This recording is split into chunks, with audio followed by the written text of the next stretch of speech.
Il y a un village en Provence où un vieux maraîcher cultive le même terrain depuis plus de 40 ans sans acheter un seul désherbant.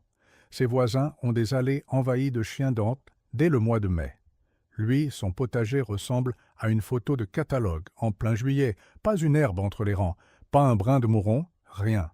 Quand les gens du village lui demandaient son secret, il haussait les épaules. Il disait toujours la même chose. Je ne me bats pas contre les herbes, je les empêche de naître. Cette phrase a l'air simple, presque trop simple. Mais derrière elle se cache un système complet que l'industrie a fait disparaître. Aujourd'hui, je vais vous montrer exactement comment il fonctionne. Bienvenue sur Secrets Verts. Si c'est votre première visite, abonnez-vous et activez la cloche, parce qu'ici on déterre ce qui a été enterré. Il existe une industrie qui pèse plus de 30 milliards d'euros par an. 30 milliards dans le monde, rien qu'en désherbants chimiques. Et cette industrie a besoin que vous croyiez quelque chose de précis. Que les mauvaises herbes sont une urgence nécessitant une réponse chimique. Chaque printemps, des millions de Français vont en jardinerie, achètent des bouteilles de désherbants et les pulvérisent sur leur sol. Les herbes reviennent, ils rachètent, elles reviennent encore et encore. Ce cycle a été conçu pour ne jamais s'arrêter. Mais dans les potagers de nos grands-parents, il y a 2 générations, on cultivait sans acheter un seul produit chimique. Et les jardins étaient plus propres que les nôtres. Juste du savoir transmis de génération en génération. Et ça marchait mieux que tout ce qu'on trouve en rayon aujourd'hui. Ce savoir a été effacé, remplacé, chassé des mémoires. L'industrie ne gagne rien à vous apprendre à ne plus avoir besoin d'elle. Un produit qui supprimerait son propre besoin serait une catastrophe commerciale. C'est exactement ce savoir que je déterre pour vous aujourd'hui. Et ce que vous allez découvrir ici n'est que le début. Cette vidéo n'est que la partie émergée de l'iceberg. J'ai rassemblé tout ce que l'industrie ne veut pas que vous sachiez. Tout est dans le pack complet du Secret Vert. Des plantes médicinales que l'industrie pharmaceutique a voulu enterrer. Des traitements maison qui coûtent des centimes et fonctionnent mieux que le commerce. Des techniques de conservation que vos grands-parents utilisaient avant le réfrigérateur. Des engrais naturels qui font exploser votre jardin sans rien dépenser, des secrets de fermentation que plus personne n'enseigne, et bien plus encore, plus de 10 guides en un seul endroit, sans détour, droit au but. Le lien est dans la description. Mais restez ici, la vidéo ne fait que commencer. Tout commence sous vos pieds, dans un endroit invisible. Ça s'appelle la banque de graines du sol. Quand vous comprendrez ce que c'est, vous ne verrez plus votre terre pareille. Des chercheurs de l'INRA ont documenté quelque chose de stupéfiant. Un seul mètre carré de sol peut contenir des milliers de graines viables. Certaines attendent depuis plus de 15 ans dans le noir. La plupart n'ont besoin que de 2 choses pour germer, humidité et lumière. Qu'est-ce qui leur offre cette lumière? Le bêchage chaque printemps, chaque fois que vous retournez vos planches en mars. Vous remontez des graines enfouies et leur offrez la lumière qu'elles attendaient. J'ai fait ça pendant plus de 20 ans sans le savoir. Chaque avril, je retournais la terre jusqu'à ce qu'elle soit parfaite.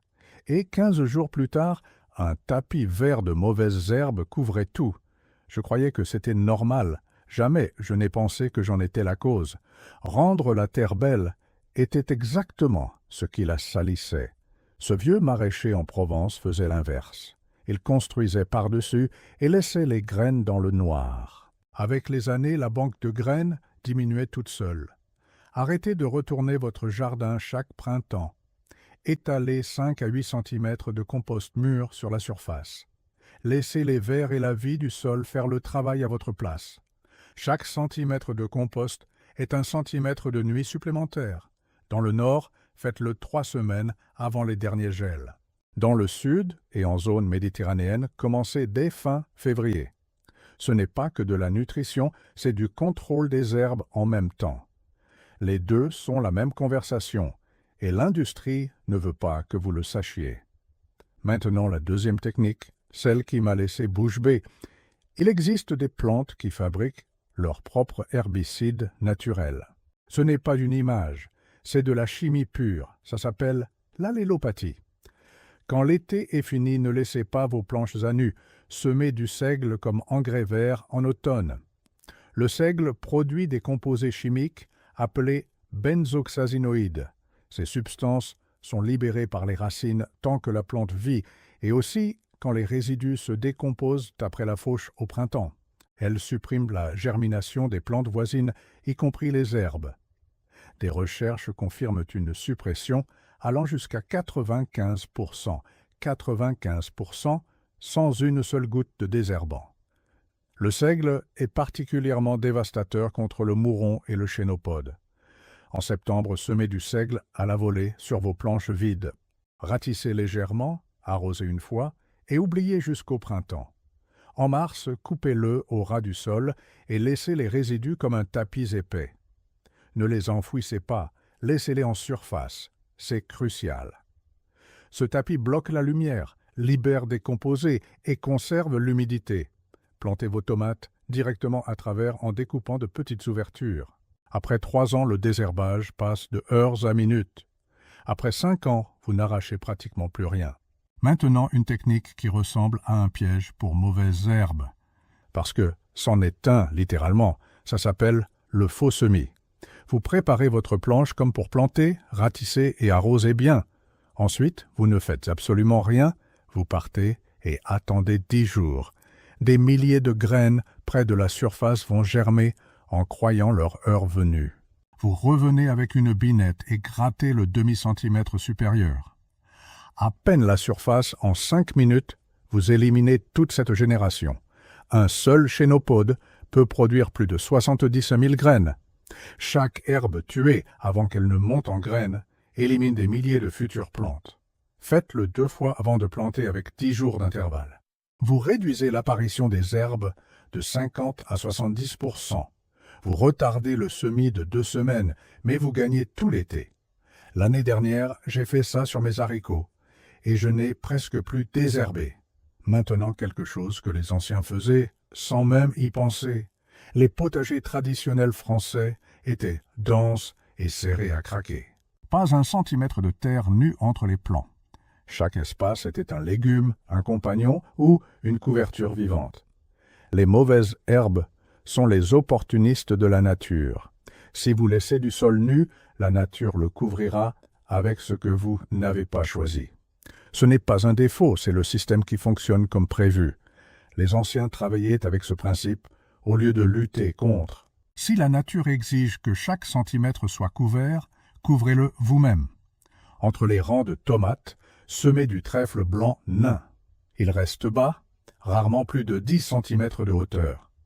Il fixe l'azote de l'air dans le sol et nourrit vos cultures gratuitement. Il crée un tapis vivant qui empêche physiquement les herbes de germer. Quand il fleurit, il attire les pollinisateurs qui améliorent vos récoltes. C'est de l'engrais gratuit qui sert aussi de désherbage gratuit. Il se ressème tout seul, année après année, vous le plantez une seule fois.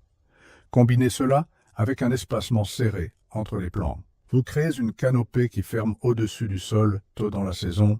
La culture elle-même devient la barrière contre les herbes indésirables. Passons à la technique promise au début de cette vidéo, celle qui m'a fait me sentir bête de ne pas y avoir pensé plus tôt. C'est tellement simple que ça en devient presque vexant. Prenez des cartons ondulés bruns, les mêmes que vos colis de livraison. Aplatissez-les et posez-les directement sur la surface de vos planches. Faites chevaucher les bords de 3 à 4 cm sans espace. Couvrez le carton de 8 à 10 cm de paillage organique. Paille, broyat de bois, feuilles broyées, ce que vous avez sous la main. Voilà toute la technique du carton et du paillage par-dessus. C'est d'une efficacité redoutable et ça ne coûte rien du tout. Le carton est complètement opaque. Il bloque 100% de la lumière. Toutes ces milliers de graines dans votre sol ont perdu leur interrupteur. Pas de lumière, pas de germination, point final. Contrairement au feutre géotextile qui crée une zone morte sous le plastique. Le carton est biodégradable, il se décompose en 4 à 6 mois. Pendant qu'il se décompose, il nourrit les vers de terre en dessous. Soulevez un morceau après quelques semaines sur sol humide. Des dizaines de vers travaillent en dessous, aérant votre sol naturellement. Le carton supprime les herbes, construit le sol et garde l'humidité.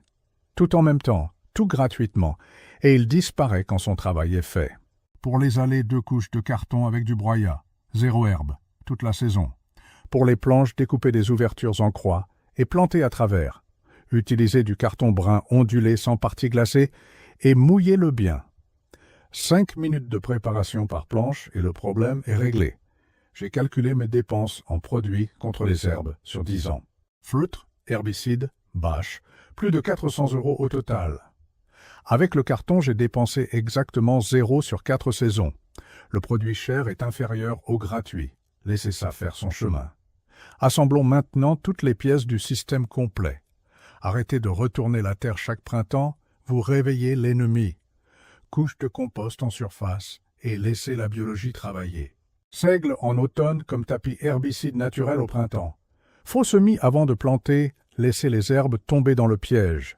Plantez serré. Trèfle entre les rangs, canopée fermée le plus tôt possible. Carton et paillage sur les planches et les allées, 0 coût maximum d'efficacité. Chaque pièce renforce les autres, ensemble c'est quelque chose d'extraordinaire. Un potager quasiment sans herbe, sans chimie et sans dépenser 1 euro. Nos grands-parents le savaient, les anciens le pratiquaient au quotidien.